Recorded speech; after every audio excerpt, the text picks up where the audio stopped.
protests have intensified in the days ahead of the planned referendum for an independent country in Spain's autonomous community of Catalonia. But what happened to revive this question, which has been burning for the past 1,000 years? And will Spain see a carving up of its territory any time in the near future?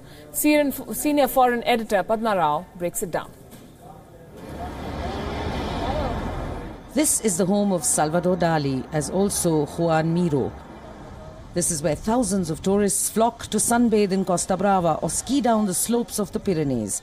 This is Catalonia, one of Spain's richest regions, and whose capital Barcelona is a visually rich tribute to one of Spain's greatest architects, Antoni Gaudi. But Catalonia is distinct, unique, speaks its own language, Catalan, and feels a greater kinship with southern France and Spain's state of Valencia to its south. Catalonia has always been autonomous, but after being persecuted by Spanish dictator Franco in the late 30s, a demand for independence from Spain was born.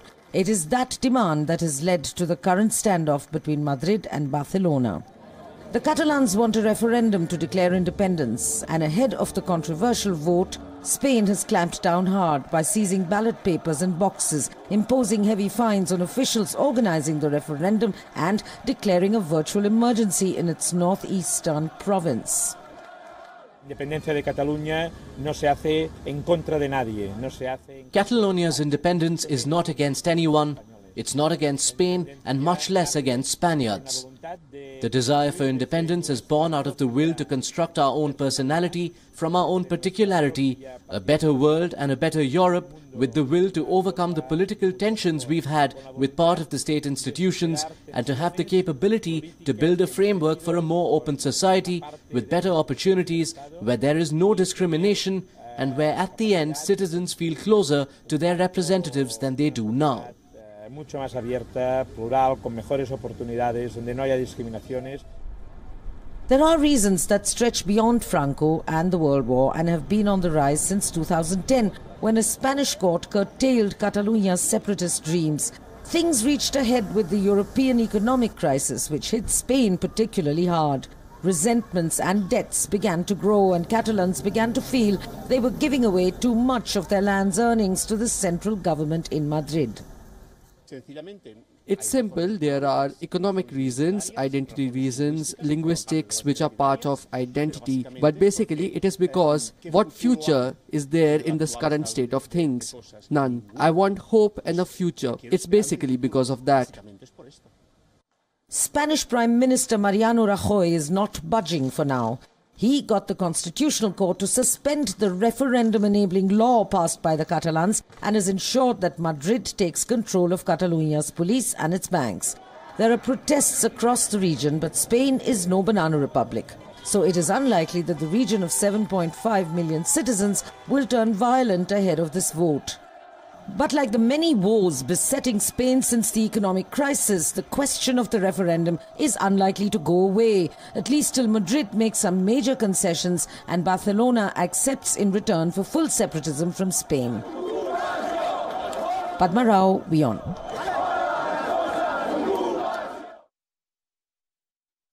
Joining us this evening, Alejandro Quiroga, Spanish professor at the Newcastle University, with us from London. Good evening, Alejandro. My first question to you. Most reports say if allowed to participate in a legally recognized referendum, current polls show that the Catalans would likely vote to remain in Spain. So what's this fuss all about? Well, in many ways, it's a window of opportunity for the Catalan pro-independence government. Precisely for what you actually mentioned, precisely because the support for independence was going down in the last 3 years. The pro-independence Catalan government decided that it was right now, the moment to go to the referendum, because otherwise that window of opportunity is going to close down. So that's for the Catalan government. As for the Spanish government, it is made very, very clear that actually it's not it's unconstitutional, and therefore it cannot be held. The Spanish government, of course, sees this referendum as, and I'm quoting, rogue, a unilateral act by a regional government flouting constitutional order. Is this the correct assessment? Or does the truth lie somewhere in between? Well, I mean, of course, it depends on the sort of interpretation that you take out of this. For the Spanish authorities, it is very clear. It's been declared unconstitutional by the Constitutional Court. And it is true that there is no right to secession, there's no right to independence of any region within the Spanish Constitution. The Catalan government would say actually that this is a matter of who should be allowed to vote. But these are very sort of confronting positions, and it's very, very difficult to find a middle ground here in the problem of Catalonia at the moment, because it is a matter of national sovereignty, and that's very, very difficult to find a middle ground there. Right, stay with us. We also have with us Luis Moreno Fernandez, research professor at the Spanish National Research Council from Madrid. Good evening, Luis. How is it building up? What's the sense on the ground as to how this is playing out in the days ahead? Hello, greetings from Madrid. Well, there's a big expectation, particularly these days, because you know the referendums. Well, the referendum, what the Catalan government wants to have as a referendum, which I feel is very much in doubt. No, because the situation is not clear. But obviously, the climate, political climate, is building up. And there's some conflicts going on in Barcelona with demonstrators in favor of having the referendum, whereas, you know, the central government is very entrenched in not allowing what has been ruled as unconstitutional. I was looking at newspaper reports and editorials from Spain, and one of them had this to say, and I'm quoting, Mr. Rajoy should be less defensive. He should seek to negotiate a new settlement with Catalonia, while also offering to rewrite the constitution to allow referendums on secession, but only with a clear majority on a high turnout. Does such a compromise look anywhere in sight? Well, I personally share that kind of approach. That could have been taken in the first place. Let me just remind you that 5 years ago, right now, 5 years ago, there was this attempt to get a new financial settlement that the central government, the Rajoy government, denied to negotiate. That settlement was very much along the lines of what the Basque Country, you know, the Basque Country is the other sort of autonomous community with full powers of self-rule. They have practically a fiscal independence because they collect all the taxes. As a result of that, and then they hand over an agreed quota to the central treasury. Well, cutting a long story short, that results in more monies for the Basque government in terms of public expenditure. Okay, so 5 years ago, the Catalan government wanted to have some sort of an arrangement which could allow them to have the same financial muscle. And obviously, the central, when I say obviously, is because that's the result of after 5 years of this not having been able to negotiate this settlement. The PP government, the Rajoy government, denied to make any negotiation, and I think that the whole climate really exploded in a way because Catalans felt, or at least the Catalan government felt very much discriminated. Alejandro, how does the rest of Europe, including the UK, see these developments in Spain? Well, that is the key, isn't it?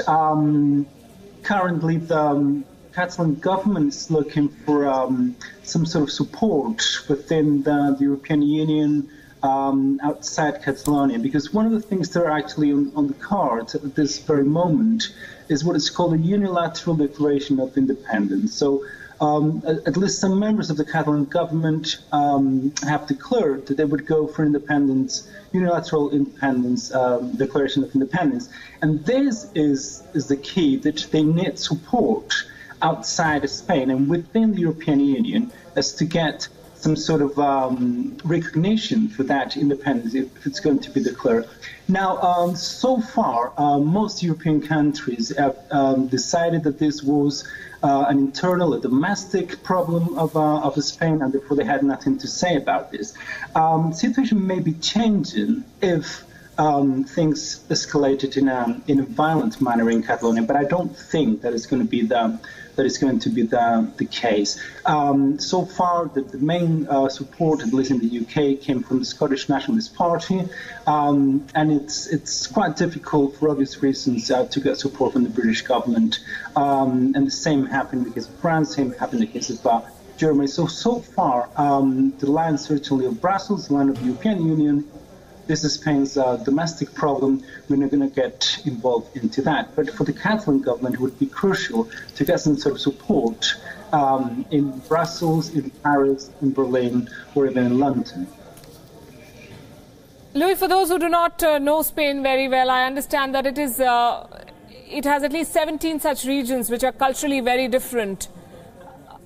So is there a worry that this sort of a call for independence and a referendum might trigger similar demands elsewhere, or is Catalonia a unique case in that sense? That could be the case. I remember a few years ago, at the time of the World Congress of Federalism in Delhi, by the way, we were talking a lot about that.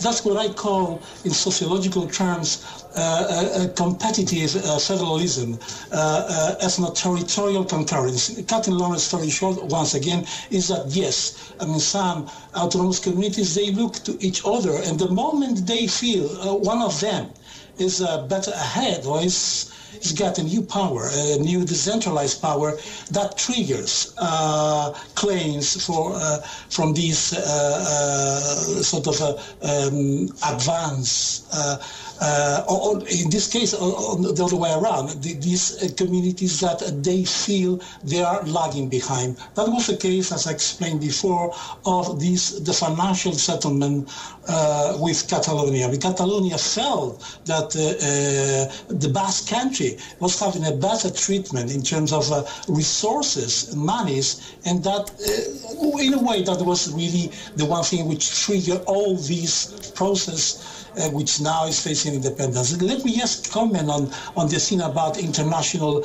I am very well aware of the situation in the UK. I did my PhD some 40 years ago. Yeah, 30 years ago in Edinburgh. Actually, my dissertation was a comparison between Scotland and Catalonia. Let me just be very clear about that. In Scotland, the referendum which took place a few years ago, it was because there was an agreement between the Scottish executive and the central government. That is not the case in Spain. And so I think that's really the main difference between the two situations. And I think that now the Catalan secessionists, they really want to go ahead.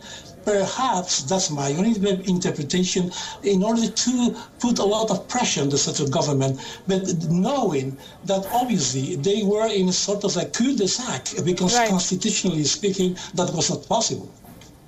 Right. I'm going to thank you both, Louis and Alejandro, and we know that